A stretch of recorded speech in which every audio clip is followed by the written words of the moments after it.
Jan, and thank you to the organizers, to Malik and his team, and of course to our two overseas guests, one of whom has disappeared, I suspect to relieve his normal physiology.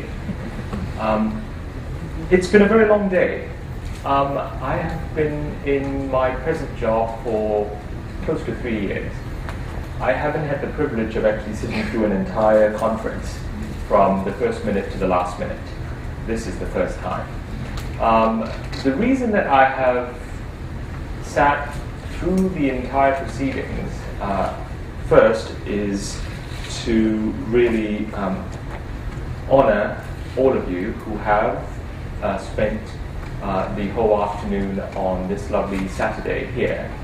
But more importantly, because the organizers gave me a job that would require me to sit through the entire proceedings. I think that was deliberate, because otherwise I could not make any sense giving closing remarks and concluding remarks based on all of the excellent talks. Now, let me try and put this together for you. I have just barely managed to understand all the different pieces that have been presented to you. And I've spent the last 16, 17 years of my life here. So I've actually lived and grown with whatever you've heard for the better part of 2 decades. And I've just barely managed to pull it all together. I can't imagine how you may have actually managed to stay awake for the last 4.5 hours. So, here we go. From our 4 keynotes, 3 of which are really about building a platform. You've heard the very, very modest, almost opportunistic beginnings from our honorer this evening, Professor T.H. Leung. He gave the story of how he and the then department really started very small, and mostly not because anybody had the foresight of today's technology or today's needs. It was because, we had to do something for the then mass transit railway. And they had to deal with a very specific occupational health problem. Therefore, we put together this small cohort to answer that specific question. But we then took advantage of whatever we had, and we added our own questions. He mentioned most of those studies, but one study that he did mention was actually a study that the department did for the Hong Kong Police Force. The Hong Kong Police Force at that time were very concerned about the respiratory health of their officers. And they thought, oh my God, it must be because of the air pollution from the factories that have all translocated across the border to Shenzhen. So the police force particularly picked their traffic division and said, please tell us why these people are failing in health. And at that time, the late Professor Tony Headley led the study along with TH and said, look, let's study your traffic police.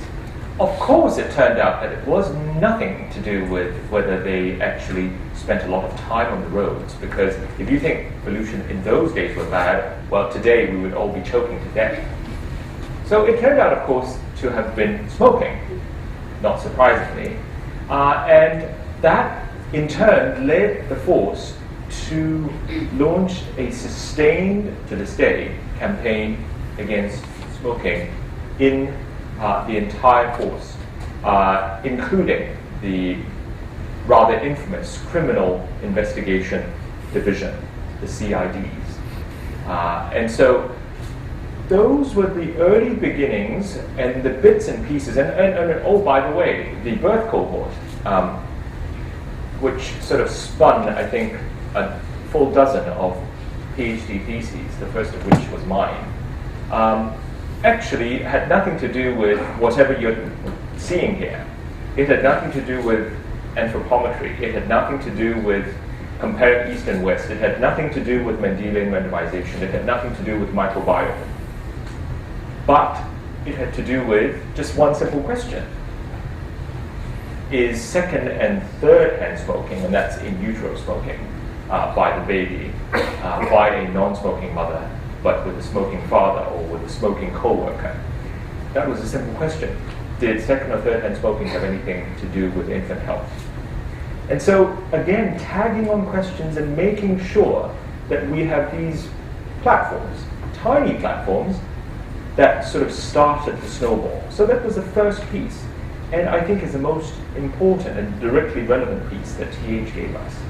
Then the second piece, we move sort of fast forward to the last talk, which was by Professor Tanjung, and he told us and wowed us with this huge resource of 500,000 lives, Chinese lives, in the mainland, funded, of course, by what our brethren on the other side pay in terms of electricity bills by the Lord Kaduri.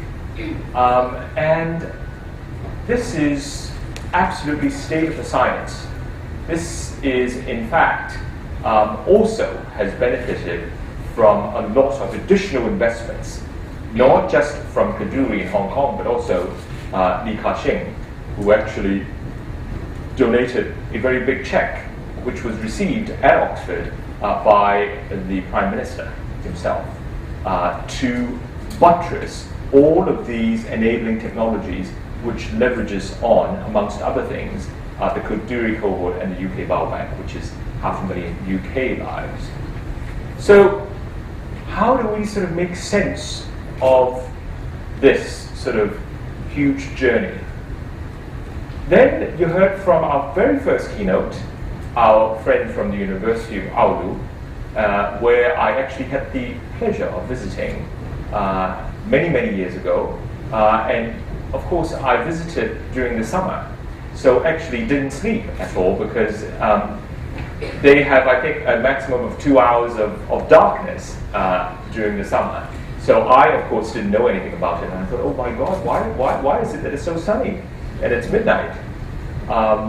So he told us, okay, the platform that you need, other than you need people and you need a database and you need blood and you need biomaterials, is, look, it's probably cheaper for your clinical biochemistry department to start running your urea and creatinine and so on and so forth and your lipid profile as part of an NMR spectroscopy metabolomics platform than actually just doing your renal function tests by themselves.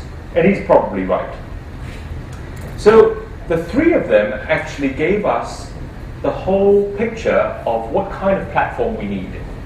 In fact, Professor Chen actually showed us on his first slide what I predict will be another gigantic failure by the US government, which was the slide of President Obama. So Obama said, okay, look, China has got the Kaduri cohort and actually a few very, very large cohorts that's recruiting and in the works, including one in Guangzhou. Actually, there's one tiny fine print in Connie Ho's slide about BIGS. It's actually an acronym for Born in Guangzhou Cohort Study, BIGCS. It's recruited close to now 90,000 mother-infant pairs, and it's going to stop, I think, probably when it hits 6 digits. This is just 1 hour away. So what are we to do? So we've got all these platforms, but why did I say Obama is going to fail? Because Obama said, okay, China's got all these things, the UK's got all these things, continental Europe's got all these things. The Scandinavians actually track the people because they have their own social health systems with excellent IT networks. And of all places, if you ask me, the best electronic health record on a population basis is actually in Estonia. And so Obama said, well, America cannot fall behind. So he said, okay, I'm going to throw a lot of money at it, and I'm going to do 1 million, okay? Double what the UK has. There's no rhyme or reason to 1 million. I think it's basically just we have to be the biggest in the world. Now, the problem with America is that it's so, shall we say, democratically raucous. So the reason I say that is because they actually failed spectacularly in launching the Millennium Birth Cohort. They spent billions of NIH dollars trying to get, by the year 2000, that's what's called the Millennium Cohort, a new birth cohort going forward. But they spent billions just doing pilots, and then after 15 years, they finally declared it dead in 2014 and decided not to proceed. And instead, after a year gestation, Obama came out and said, okay, scrap the Millennium Birth Cohort, we're now going to go with old people. We want 1 million of these people. And so I don't think that waiting for America is the answer there. So that's building the platform. Then you say, well, how do we compete in Hong Kong? What do we do in terms of just building the platform? Now here is my take on it. We've got the UK Biobank, we've got the Kaduri cohort, we've got maybe the US 1 million person study, and various other very, very big cohorts.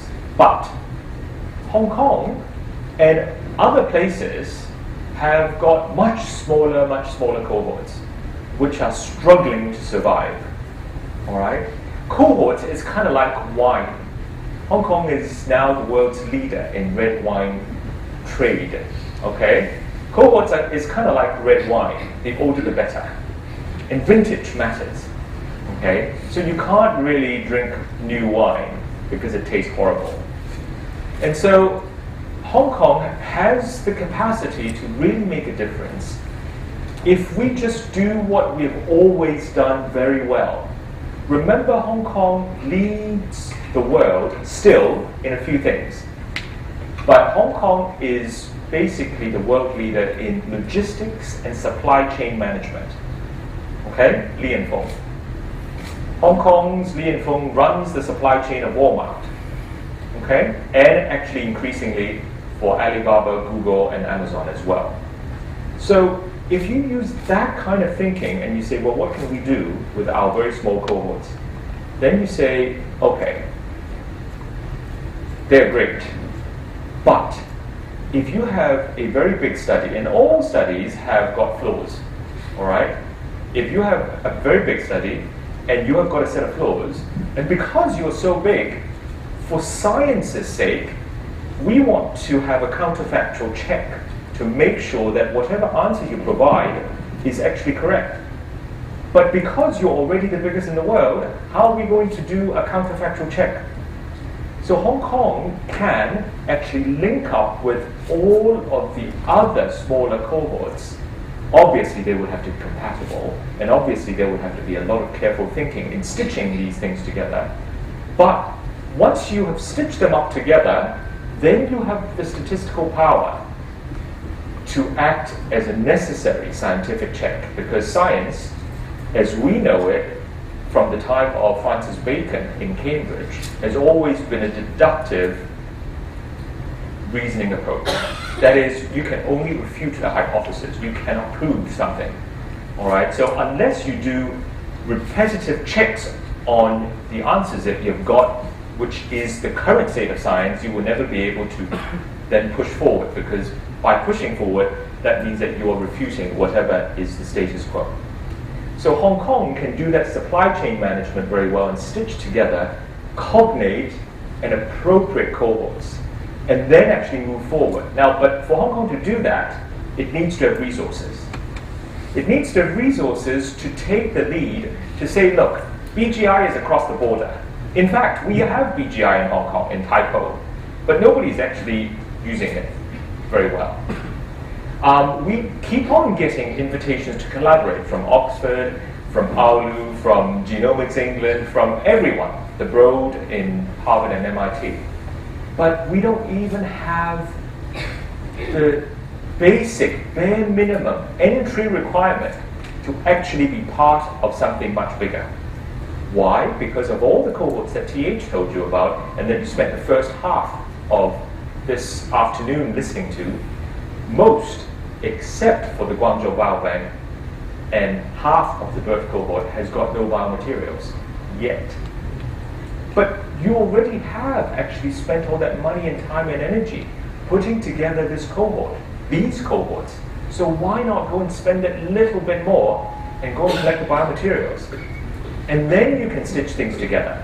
So that's really what we need to do. Why do we not have the resources? Here is the answer. Overall, Hong Kong spends 0.7% GDP on R&D. 0.7. We are on par with Pakistan, Bangladesh,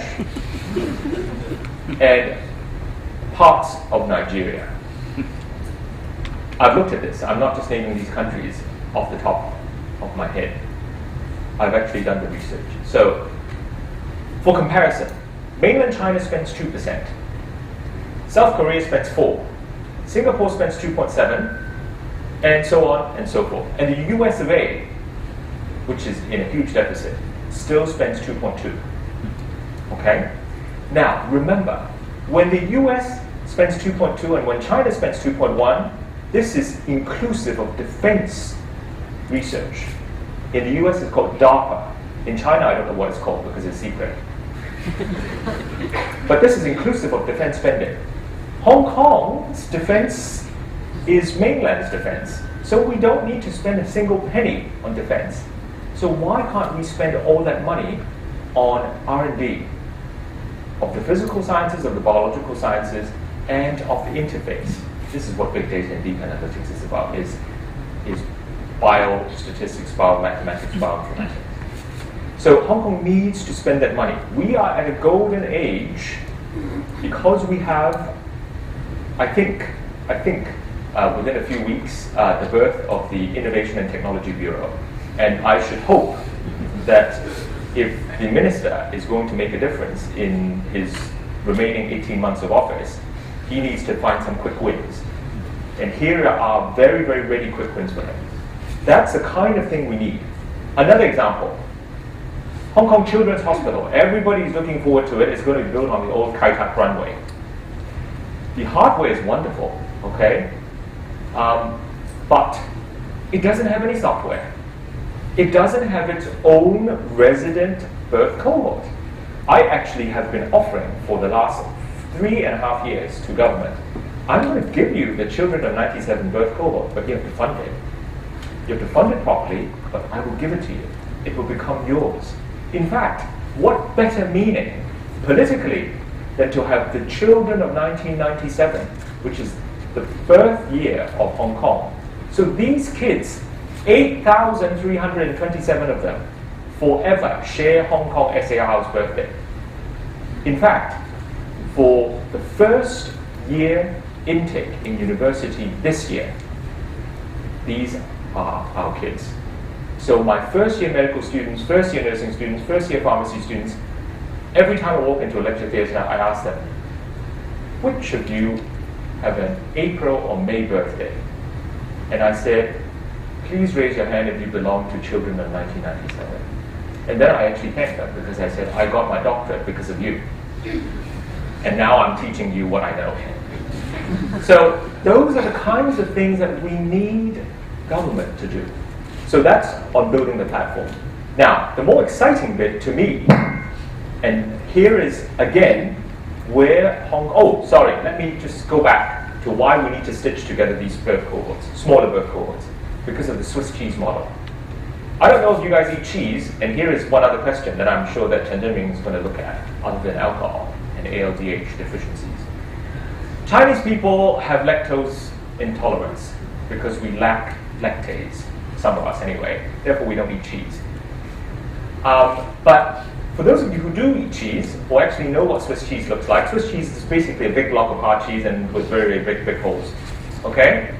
But if you line up 10 different pieces of Swiss cheese, it's almost impossible for you to actually shoot a laser beam all the way through, because they have holes, but they are differently imperfect. Each piece is uniquely imperfect with a unique hole, not at the same place. So if you line up 10 different smaller, imperfect studies, you are not going to get the wrong answer if you are careful and clever about your analytics. So that's why we can add value. Okay, think of where our strengths are. Now, second bit, Mary Schooling gave you some hint of deep analytics, and then all the vignettes following her talk. She has told you how we have progressed and grown from just describing, which was what TH started off with, from just describing epidemiological phenomenon to observing differences between Hong Kong, mainland China, and the developed West, to verifying those associations using different largish cohorts that we have, that we still have, and then basically based on her reading of different scientific theories ranging from history, of course that was her undergraduate major, to evolutionary biology, which is her newfound interest in her PhD, and putting all those theories together and then coming up with plausible hypotheses. Now that's basically what we've been doing in the last 10, 20 years. But beyond that, we need to move. And again, we go back to Micah's talk about the different layers of omics, and also Professor Chen's talk. Again, multi-omics. What everybody now knows what to do is that they now know, okay, I need to go and talk to the omics experts. I need to think about the economics of GWAS versus whole genome sequencing versus exome sequencing versus whether we actually do a sample of it or we do a complete census of it. We even know that we should do NMR metabolomics instead of just clinical biochemistry. We even know that we should do proteomics. We even know that we should do microbiomics. We even know that we should do whole phenome sweeps. But what we don't know yet, and I would challenge anyone who tell me that they know how to do it, because either you'll get the next Nobel in physics or you're lying. And that is, how do you put all the different layers of omics together in an explanatory model? Everybody can put their own different slices of the omic filters and then come up with very interesting and contributory marginal contributions. But nobody has really figured out, once you've got everything, how are you going to explain things better? Will you end up reclassifying diseases? Breast cancer has got about 30 different identifiable pathological phenotypes. Okay? But we will treat it as one disease. Maximum, we say, is this ER or PR positive or negative? Okay? And do you have the BRCA1 or 2 genes? But we don't really know the nuances, and nobody knows how to actually put it all together yet. So blessed be those who will actually tease this out for us, and we hope to be part of that process. So this is another place where I think we can make a lot of difference. And finally, what we also need is to have our animal experts. We need the animal models to actually test out under experimental conditions whatever we suspect is going on here. We need to go and do the knockout mice or the knockout whatever animal happens to be the best animal model for whatever disease you're interested in, to substantiate some of those very complicated, if you remember it's on this side of the slide, that Mary showed you in her talk. Those are all still postulates. We don't really know whether they're true yet. We need to prove one way or the other whether that's true. So that would be really the ultimate prize. Now, I've said so much, but ultimately it rests on two major premises if you were starting out, if you are a PhD student or postdoc. You are looking at a much more refined understanding of etiological epidemiology, that is, explaining things much better. Now you have the tools, and I'm fairly certain that etiological epidemiology will go to its fitful conclusion. But you're just beginning to see the link and the jump towards translational epidemiology. And that's where the precision medicine comes in. And the link between the two is really the interesting bit for Big Pharma, as more than one speaker have shown you. That is, Big Pharma doesn't want to go in Brownian motion just searching in the big blue sea. They really now want to have the etiological epidemiology give them insights to predict whether whatever new drug they're going to do is going to end up being a very silly investment because it's actually a flat association all the way through. So that's where the link between the two will be. And unless you are going to be at the frontiers of etiological epidemiology, at the frontiers of translation epidemiology, one is almost coming to its fitful conclusion, the other is just beginning. Or if you're very good at building these platforms, stitching together imperfectly small cohorts, then you should change profession. But if you're interested in any one of those three big areas, then you are really in a golden age of epidemiology, as Chandiming has predicted.